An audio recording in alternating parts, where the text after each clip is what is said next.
Welcome back, everybody, to another episode of Behind the Raise, the place where issuers go to find all the cutting edge secrets of how to run an efficient direct to investor capital raise, the place where we share our key learning from across the funnel to help you get started quicker and understand how to run these funnels efficiently. So today we have a very exciting episode and guest, which is VirtualAd's very own Randee Jones. And we are going to be talking about marketing automation in capital raising, your MOFU secret weapon. And the reason that we're talking about this today is that most raises will, if you've done a good job of framing your capital raise, your investor offer, getting your ads up and running, you're going to be seeing a lot of traffic and interest generated. And what will often happen afterwards is you're going to generate a lot of leads and you're going to get a big chunk of them kind of stuck in the middle. And you're going to be wondering, what is going on with them and what do I do with them? And that's really one of the areas that Randee specializes in. Really, his work is across both the top of funnel, middle of funnel, and bottom of funnel. But we always find that we get a lot of questions on what's happening in the middle of funnel here. Before we get started, Randee, I want to just throw it over to you to do also, an intro of yourself, your exact role at VirtualAd, what you do here. That's awesome. Thank you so much, Martin. I appreciate that awesome intro. So yes, as you mentioned, my name is Randee Jones, and I am the CRM and automation manager here at VirtualAd. And I have a bit of an interesting story in that I actually started at VirtualAd as one of your contractors. So Martin, if you remember, you hired me on Upwork. I think it might have been like 4 years ago, maybe even 5. So we were working in that capacity as a freelancer. I guess thankfully I did good work. And as your team was expanding, you thought of me, reached out, and we had the conversation. And I was like, would love to be a part of it and expand my skills and help you guys continue to grow VirtualAd as a company in and of itself. So I started copywriting actually 10 years ago, just as a hobby, just writing in my journal, writing emails, and got pretty good at it just organically. So I was doing that on the side, and then COVID happened. And so unfortunately, I was working in sales at the time, and I was what I call COVID casualty. I was laid off from that job. And then, with the state of the world as it was at that time, said to myself, well, I need to do something. So a friend of mine who owns a string of barbershops out in Quebec, obviously the barber industry got completely decimated by pandemic there. He's a pretty sharp entrepreneur, and he decided to pivot to e-com. So he decided to sell all his products online. And he reached out to me and said, Randee, this is what I'm doing, but I need to write product descriptions. I need to write website copy. I need to write email copy, email sequence to set up the automations, all that stuff. Are you down? And at the time I was like, well, I'm not doing much else right now. So yes, I am down. So that was my very first official freelance client, and that was in April of 2020, and just kind of scaled it from there until I joined the VirtualAd team in, I believe, August of 2023. And having been working with you guys for 2 years prior to that. And then here we are. So, my role is CRM automation plus messaging on the copy side. So it's I pretty much wear both hats, but they both feed into each other in a nice organic fashion is what I would say. I love that intro. And it was so great to start working with you full time in that way as well. And I even remember when we were originally looking for copywriters, it was a pretty specific type of ask and category. It was in real estate. Going through Upwork, it was like, yes, this guy speaks English as a first language and he is based out of the GTA area. You kind of knew the general topics that we were talking about and writing about. And then just through having worked with you, you naturally fit into that CRM automation role and been able to grow with us since then. And one thing I will say is that, Randee, you are a very prolific learner and you pick things up so quickly. So it's been awesome to see that throughout the different evolutions that we've had. And I think also recently just how quickly the space is moving in terms of just like general tech evolutions and technologies that are coming out like almost monthly nowadays. Yeah, you've been extremely adaptable, both in terms of, I think, writing copy technique, and then in terms of the different strategies and ideas on how to engage users throughout the funnel. So been awesome to be working with you over these years in that regard. Let's get into things and share some gems with the audience here. Let's start out right from the top. And, a lot of our audience and founders are people that are experts in their various fields, but they're not necessarily like core marketing experts. So why don't we even start off with the basics? Like, what is MOFU when we talk about it? It's not a swear word. So how would you describe what we'd call MOFU in, our marketing language? Love it. Start with the basics. So MOFU just stands for middle of the funnel, and it's the middle chunk that takes place after a lead opts in, but before they actually convert. And it actually tends to be one of the most important parts of a funnel in general, but simultaneously also one of the most neglected parts of the funnel. Because obviously on the top end, a lot of companies in general, not just in the capital raise space, but they do focus on the ad spend. So they're always tracking ad dollars, conversion, things like that. But then when it comes after that, it's kind of left to their own devices. The biggest analogy I share with people in terms of how to properly think about MOFU is using actually an example from the dating world. When you meet somebody, that's the top of the funnel, right? You meet them on, a local ball game, local dive bar, what have you, match.com, whatever your thing is. And then you meet that person, right? But the bottom of the funnel is marriage. But the middle part is actually really important. That's the courtship phase, essentially. And that's the part where both parties are essentially, to a certain extent, selling themselves on why they would make a great mate. So like, I shower, I brush my teeth, I'm gainfully employed, my finances in reasonable shape. You know what I mean? All these different types. I'm a trustworthy person. I'm nice, I'm warm, I get along with your family, I get along with your cat, your dog, all these different type of things. That's all the stuff that happens in that middle part of the relationship. So flipping that over to the marketing side, the middle part of the relationship is the part that's actually really important, because you haven't gotten to the conversion stage yet. You haven't sold them on your process. You're still educating them. So at that point, that's when you tell them what problem you're solving, what industry you're in, your origin story, your genesis story, if you will, how your company came to be, why you decided to go forward with this capital raise in the first place. All these different types of things that people are going to need to know and understand in order to make an informed decision. Because especially in the space that we're dealing with, again, capital raise, you're effectively asking people for money. So it's really important that you first take that initiative very seriously, because it's not a light thing, but you also have to make sure you're doing your part to make sure that person feels as comfortable, as safe, and understands exactly where their capital is going to be deployed, how it's going to be deployed, and what exactly it's going to be used for. So that's just a kind of an overview of how to think about the middle of the funnel stage. Yeah, it's a good point. I really like that analogy because it's a balance. So, the top of funnel is you can get people through the door, but you don't want to be like too eager. You kind of can't ask for the sale too early because people would be like, whoa, I just met you. And at the same time, you kind of need to get to the point eventually. It's a little bit about like taking it step by step. You don't necessarily need to get to the finish line right away. And you want to be able to build the curiosity, the interest over time. And yeah, definitely don't want to like skip to the end right away. So that's a good analogy, which I think is important from an issuer perspective or just like a founder perspective, because we are always like so focused on getting the funds in that it can be easy to just look at like, let's just, ask for the money right away. But one is like people generally will take some consideration to go through this, and you need to be able to walk them through the steps in a way that guides them, doesn't rush them along. So I like that analogy. That works. And I'll try to stay away from making any inappropriate bottom of funnel jokes. You and me both. We'll keep it PG. We'll save that for the after hours show. Exactly. Speaking of marketing automation, this actually might even be a little presumptuous because some founders might not even know what we mean when we talk about marketing automation. And it can be a bit of a broad encompassing term. So even just looking at what in your books does marketing automation consist of? Yeah, so it actually is quite a broad spectrum of things that it does encompass. So the first thing it does encompass is obviously the email. Your email sends and the messaging you're putting in those emails to send the people and your segmentation. The second thing it encompasses is the CRM aspect. And this is probably more for capital raisers or capital issuers who have sales teams. There's a pipeline aspect of it that would usually mimic a company's sales process that you move each prospect through. So that's another part of it. The other part of it is reporting. How are our messages doing? How are our emails doing? How are our SMS messages doing? You need to have a good understanding about the data points in order to fully make better decisions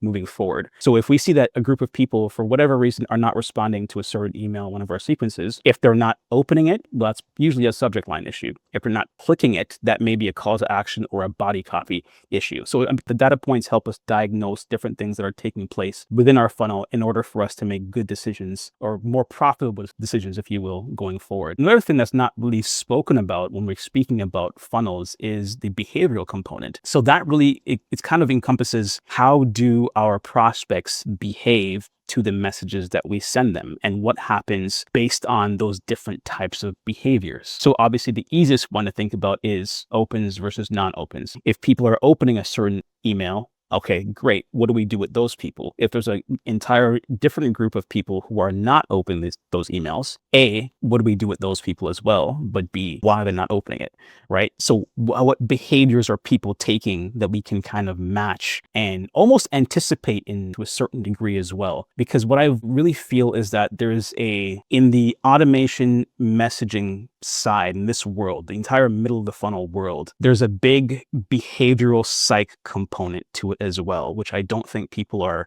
aware of or think about, right? And what I mean by that is, what is the headspace and psychology of the people who are coming into the funnel? Where are they at in their personal journeys? What do they want to know? Why did they opt in the first place? How does this opportunity benefit them in their current state of where they are in their lives? Are they a high net worth individual that's looking to increase their portfolio? Are they looking for different opportunities? Are they looking to expand their portfolio? Or on the complete flip side, are they a relatively new investor who, they may have had some financial challenges in the past, but they've made a decision, I'm going to get my act together, and now they've paid down their debts, and now they're looking for different investment opportunities to get started with, right? Again, the high net worth person and the new investor, those are two different psychographics that we're speaking to. So we have to make sure that we are communicating with those two people in a manner that resonates with each of them, those two things are going to resonate. Those two people are going to have different things that resonate with them just based off of where they are in their current lives. Yeah, definitely. There's a couple of interesting points in there. And so when we think of marketing automation, what is really like the engine of that? Where does that come from, and what drives it? So the engine, I would say, is essentially whatever platform you're using. That's the engine. That's what does all the heavy lifting. So that could be Klaviyo, that could be Go High Level, that could be HubSpot, that could be ActiveCampaign, that could be Raise, Beehive, whatever, right? And I think the choice point between what CRM engine should I use really depends on the size of your offering, the size of your company, and how much features and functionality do you need in order to successfully move prospects from top of funnel, middle funnel, and down to the bottom of the funnel stage, right? So every company is going to have different needs. Some may have more of a sales team that's going to be incorporated into that middle of the funnel piece. So their engine would be something like HubSpot, ActiveCampaign, or even Go High Level, because it does have those features and functionalities from a sales aspect standpoint. Others, such as Klaviyo, that's more on the e-com side. So that's going to be specific to that world. Things like Beehive, that's more for companies that are more pure media publishers.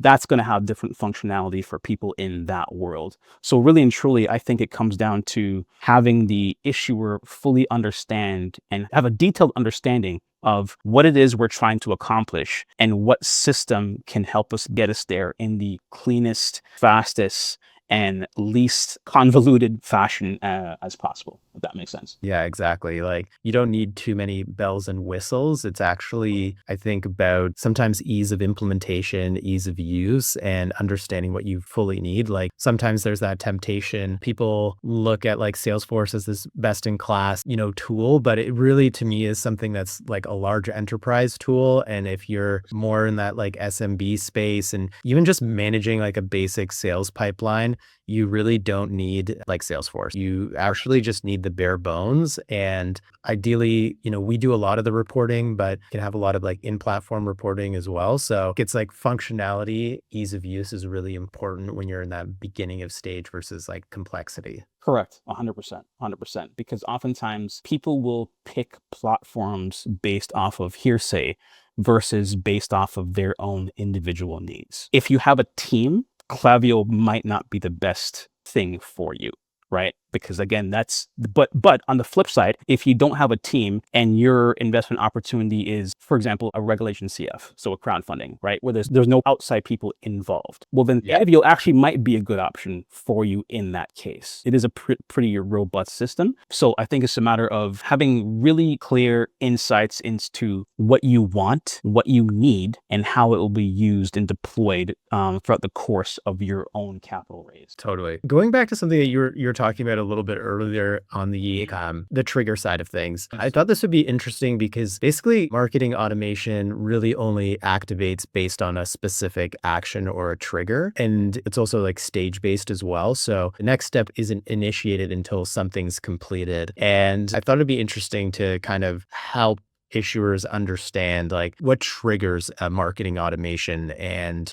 how that works. So what are the various types of triggers that can activate a specific automation? Yeah, great question. So I've obviously the most basic trigger is someone entering a funnel or filling out a form. So they fill out the form and they get hit with XYZ automation or XYZ email. It doesn't always have to be email. It can be other touch points as well. But for ease of conversation, we'll just kind of go with email. So that's one. Behavior-based triggers, we can also do that. So if someone opens an email, we can trigger something else. If someone clicks on a certain email, we can do something else. If your system that you're using has the dynamic capabilities, we can show CTA links to a certain segment of the audience versus a non-segment. Now, for example, what would that be used for and why would that be important? So if you have a system where you're sending an email to all investors, but there are some of them who are newer than others, right? So you look at your data points and you say, okay, we have 50 investors for easy math. 10 of them invested yesterday.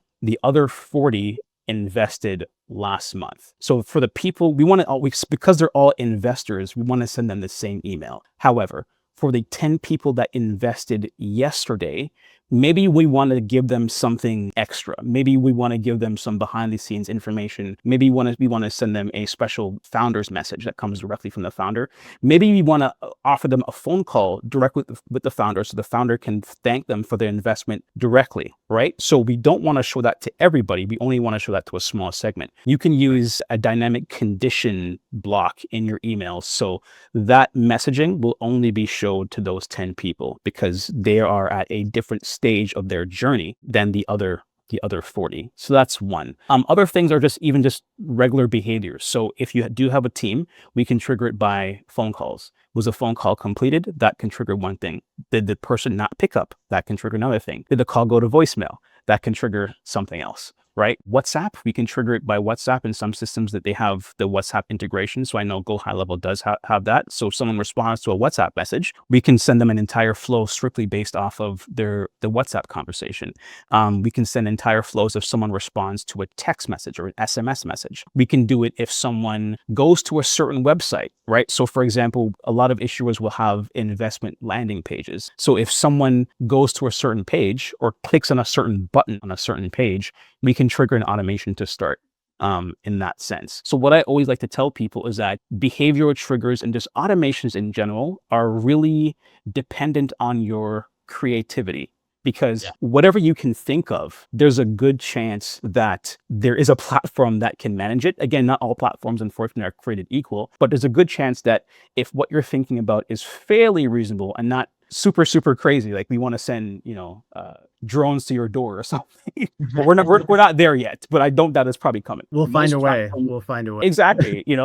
Most platforms can find a way to whatever it is you need to be triggered on, but that will be strictly dependent on the platform capabilities itself to the creativity you have in building out your automations. Okay, what do I think would make sense? And just a good understanding of how the people in your space behave, because people investing in ad tech may behave differently than people investing in real estate, who may behave differently than people investing in military equipment, who may behave differently than people investing in the food industry, right? So we have to take a few different things into consideration as well. Yeah, it's amazing to hear you walk through what the different possibilities are. And how do you sometimes manage the temptation to go a little crazy on the automation? Because you can, if you really get into it, you can make all of these, crazy different like subroutes. And I think that everybody that's, worked in that field or worked on a customer funnel at one point has like been like, oh man, like let's go really deep here. There's that point of like diminishing returns, I would say, and it can be based a little bit on volume or even just complexity to like finally get somebody through a full automation or funnel. So how do you balance that temptation to get really, really creative or really kind of,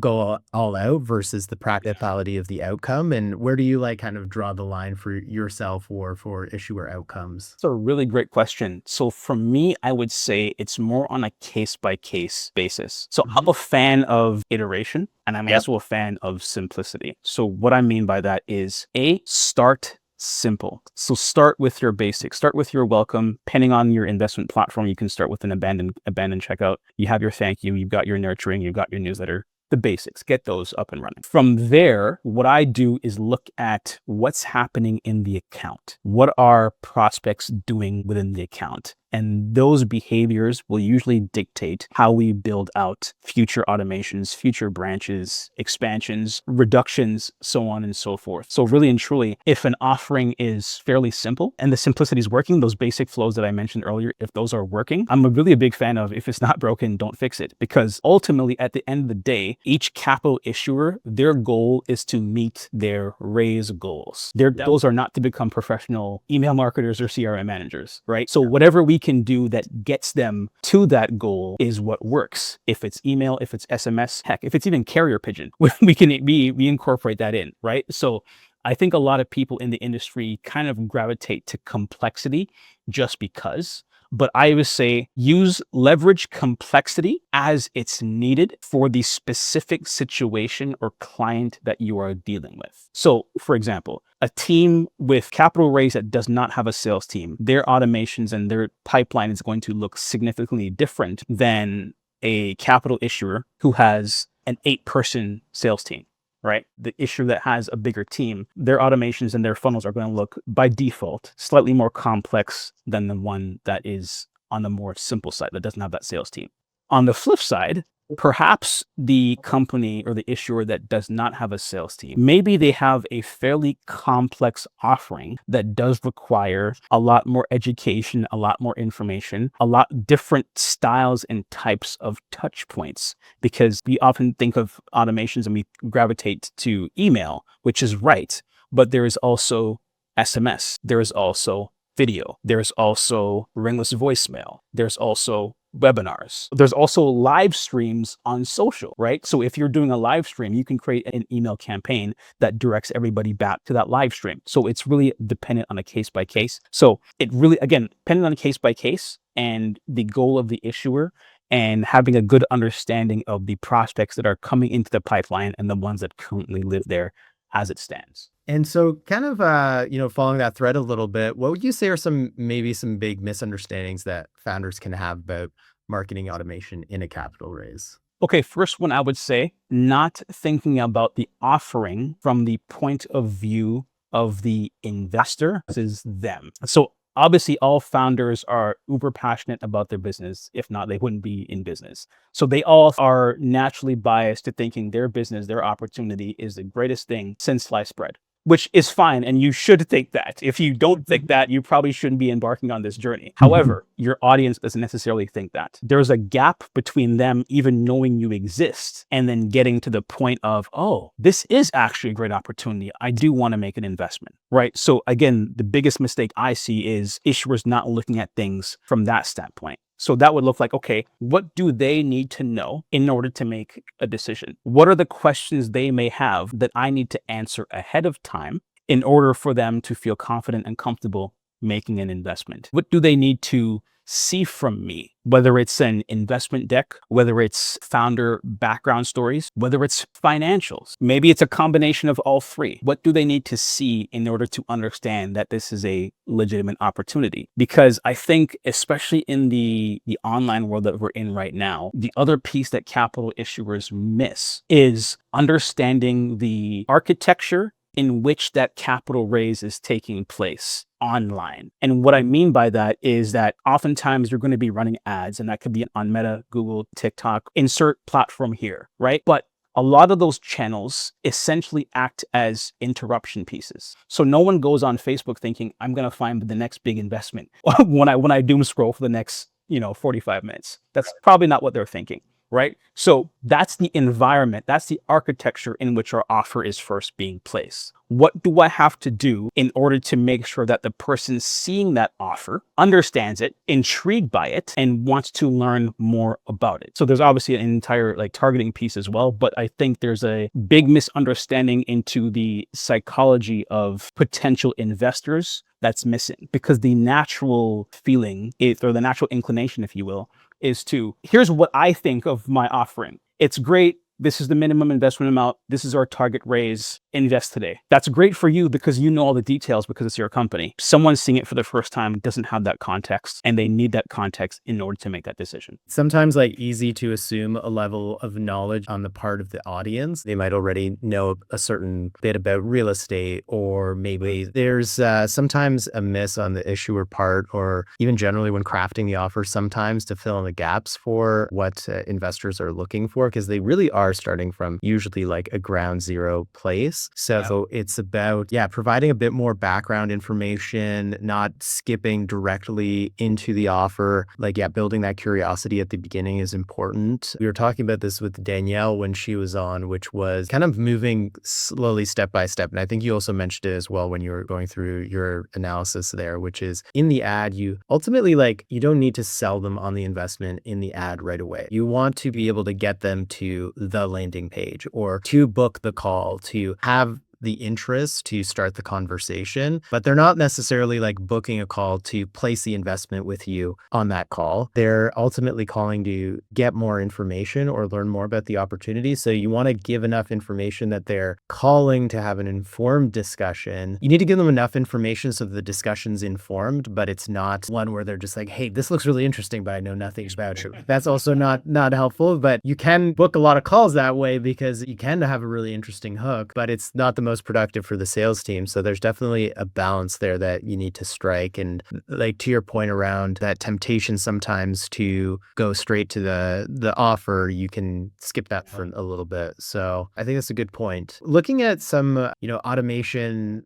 mistakes, I guess, what would you say is sometimes let's say you're looking at either some pre-existing automation, somebody's come in and asked to take a look at what I have going on right now, or even just generally when you're starting to strategize with clients on the automation side, what are some of the biggest mistakes that you're encouraging issuers to avoid as you're going through that process? Yes. So the first one is going to be counterintuitive, but it is ignoring active investors. And I say that because what I often see is that there's heavy influence on the top of the funnel with the ads. Then there is an understanding that emails are necessary. So let's just send them some stuff, right? Until they invest, because we're trying to get the conversion. And then they invest. And that's it.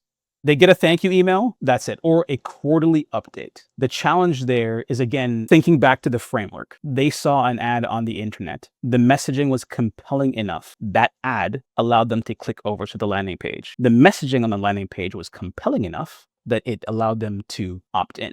And either at that point, the landing page made them decide that I have enough context, this is a good idea, I'm going to invest. Or on the flip side, they said, okay, I need more information, so I'm going to opt in to get more information and learn more about this. So then we send them all these things that happen in that middle of the funnel phase. They convert, send them a thank you, and that's it. One of the biggest things, I think, in business in general, is the concept that it's easier to source a new customer or client from your existing database or from existing customers and clients than it is to find net new customers and clients. So in the same fashion, it's easier to farm investors from an already established bucket of investors than it is to convert net new investors to your opportunity, right? So if someone already invests, that means they already get it. They already get it. They already think it's a good idea, and they're confident enough to place their money into the opportunity. right? It's a signal of trust, right? Since they've already taken all those steps, they too can now tell others about what they have just done because they have context. They can go tell all their friends, because usually investors,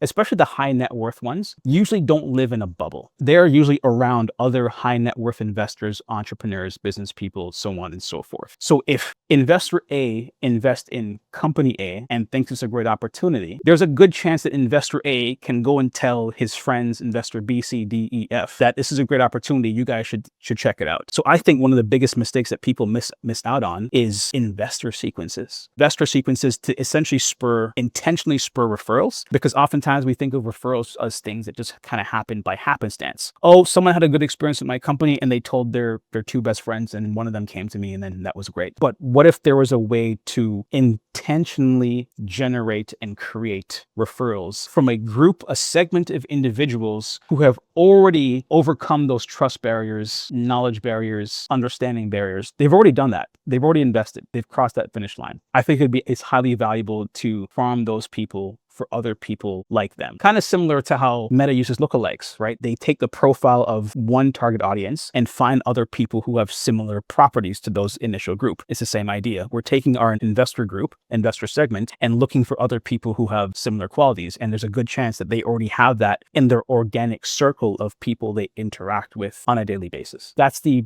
biggest one that's the biggest miss I see that could be corrected. Other ones, just to kind of quickly run through, is not paying attention to email deliverability. If your email goes to spam, unfortunately, there's not a button that we push that lets go into the primary inbox. That's a problem. So that's something that should be taken care of before the raise even starts, ideally, or as early in the process as possible, so as not to adversely affect the middle of the campaign once the ad team has kind of figured out what messaging works, so on and so forth. The third thing of that is also like exit conditions. So what happens if a person invests? Do they still need to go through all these sequences, or do we need to transition them to something else? Or do we just leave them alone? Those decisions are going to be really on a case-by-case basis. What we do, depending on your offering and depending on how those people have interacted with our previous messaging that we've sent them so far to date up until that point of time. It's a good point around the post-investment process, because it's really one of the main advantages of raising capital this way is that you eventually are able to build your own list. A lot of issuers forget about that community building opportunity because, one, there's a whole reinvestment potential down the line of those people just reinvesting their own capital, but like you said, they can bring others in. So that's definitely a whole area of opportunity for a lot of issuers. You also see it sometimes when people will invest and then watch the webinar afterwards, and it sort of shows that there's probably a little bit of like, I always feel like when people buy something, there's that like buyer's remorse or like the buyer confirmation. So they're like, okay, I do the right thing. Let me watch this webinar and like learn more about what I got into. So I think that that's a good point, is that the nurturing of that community is a big opportunity for issuers. Yeah. And then is there like an automation that you think a founder could set up this week that would have immediate impact? Or is there something, if you were met a founder at a bar that was looking to raise capital, he asked you, hey, Randee, what can I do on the automation side this week to get things going, aside from obviously working with VirtualAd? What would you point them towards? I would first ask two questions.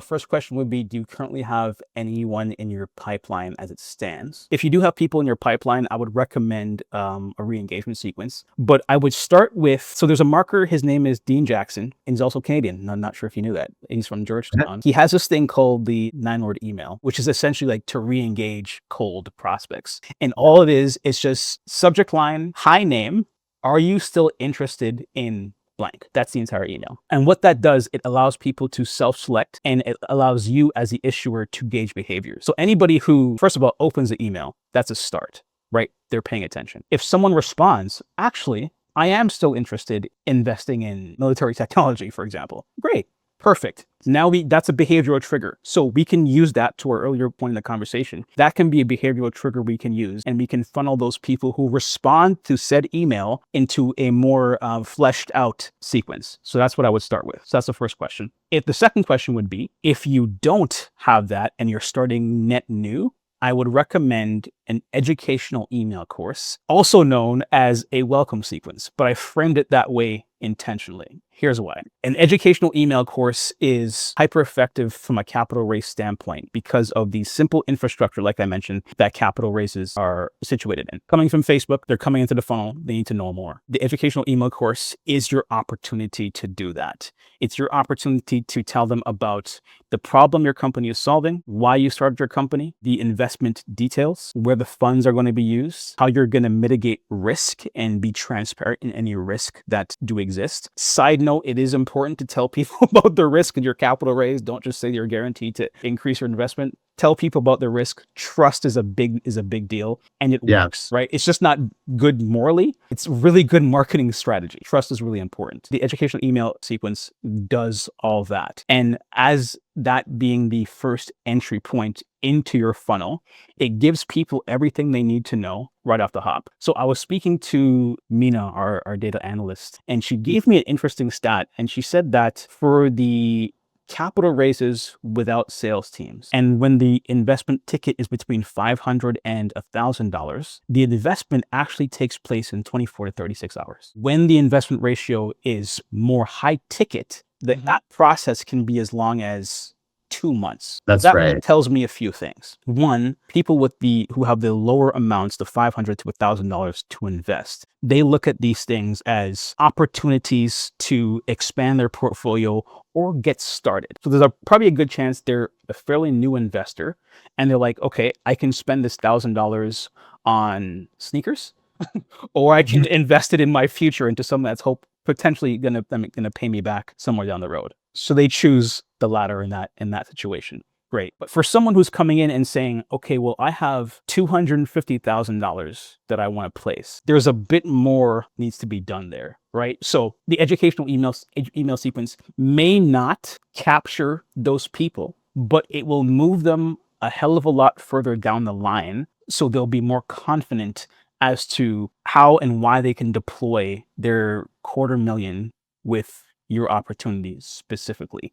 The people on the smaller range, the educational email sequence gives them everything they need to know and reconfirms that, yes, this is a better play for your $1,000 than those sneakers. Here's why. Here's everything that we cover. So now to what you mentioned earlier, now they can feel even confident about their investment, because I actually wouldn't even recommend turning that sequence off if they invest after email 1 or 2. Or if the sequence happens to go 3, 4, 5 emails, I would actually recommend run them through the whole thing. So they're still getting touch points post-investment to avoid the purchase remorse, right? Did I make a good decision? Damn, I really wanted those sneakers though. Right? Like we still have to combat that, right? Because there's also a chance for refunds. People may get cold feet and say, you know what? I actually do want the sneakers. Give me it back. We'll think about this down the road, right? So it just helps to combat a few of those things. Absolutely. Those are some good examples. I like the framing of the email mini course. And yeah, I think the difference between those two timelines as well is pretty significant. So when we have the lower ticket, it's a quicker turnaround, could be seen as maybe like an impulse purchase or somebody that's like making quicker decision making, but that window of communication is much smaller. And whereas, yeah, 250K decision making process is like, it's very delicate. You're managing a degree of consideration and so many different steps on the sales side, but the automations need to be like fairly tight in order to execute that. So we are just coming up to the top of the hour here. So I wanted to move quickly into some rapid fire questions for you before we wrap things up, and have a couple here to ask you, which is, Randee, what is one tool you just can't live without currently in what you're doing? This may not apply so much to the automation side. It's more on the messaging side since I do both. So I would say it's Perplexity Pro.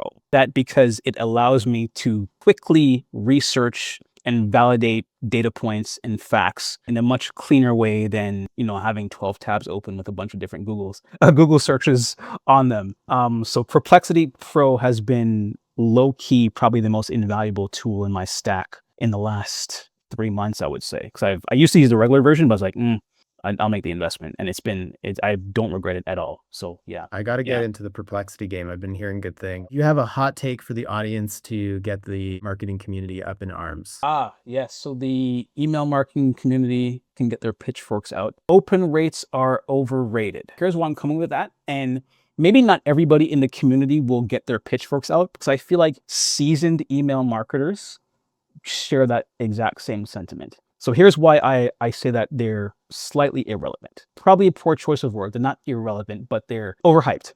Here's why. Someone can open an email to delete it and to unsubscribe. Right. Our platforms cannot measure, at least that I know of. If someone in the comments let me know if that's not true. But to date, our platforms cannot differentiate between someone who opens the email to delete and someone who opens it to read, right? Yeah. The system just counts them as opens regardless. So the details, the behavioral insights may be slightly skewed in that regard, right? So if your open rate is 50%, does that necessarily mean that half of your audience loves your emails? Or actually 40% of them love your emails, 10% can't stand you and opened it to get rid of it. Second thing, with all the new technologies that have come into the marketplace, such as AI and Apple's privacy, don't remember the exact term, but there was a privacy policy that they rolled out, which essentially scans emails for you. Most CRM platforms interpret those scans as opens. Same thing with AI that reads emails. It interprets those as opens as well. So a lot of times our open rates are not 100% accurate. There are certain nuances that exist with whatever number that you're seeing. Now, am I saying that, okay, well, ignore open rates, whether it's 10% or 50%, it doesn't matter? Not true. You actually don't want a 10% open rate. You do want a high open rate, because that means people are opening your emails. Pay attention to the subject line, because that's what impacts that. But looking at it as a stat all on its own, there are nuances behind it. So just be mindful of that aspect. Those are some good points there. Coming up to the end of the episode here. So wanted to thank you, Randee, for your insights and just kind of recapping some of the major points that we covered here, which were 1, MOFU, middle of funnel automations. So for those of you that are new, it's not a swear word. It stands for middle of funnel. When it comes to the marketing automation side, picking your engine is important to stay focused on what are your key outcomes that you're looking for. You don't need to overcomplicate it. Similarly, when it comes to the actual automation side, there's a ton of different options, but it's good to keep it simple so that you don't necessarily overcomplicate things and, keep focused on your main outcomes there. When it comes to the, biggest automation mistakes, Randee, you talked about losing focus on actually closing your investors and like fostering that community, which can be a temptation for everyone. And then I really liked what you touched on there with that mini email course and basically educational courses, how you're framing it for the automation that founders can start up right away to help educate people and walk them through the process in a way that they're learning about the opportunity. So some really great insights today, Randee. Thank you for hopping on, sharing your insights, and we'll definitely have you back for another episode. Awesome. Thank you, brother. I appreciate it. This was a great time, a great conversation. Appreciate you, man. Thank you so much, Randee. We'll talk to you soon. See ya.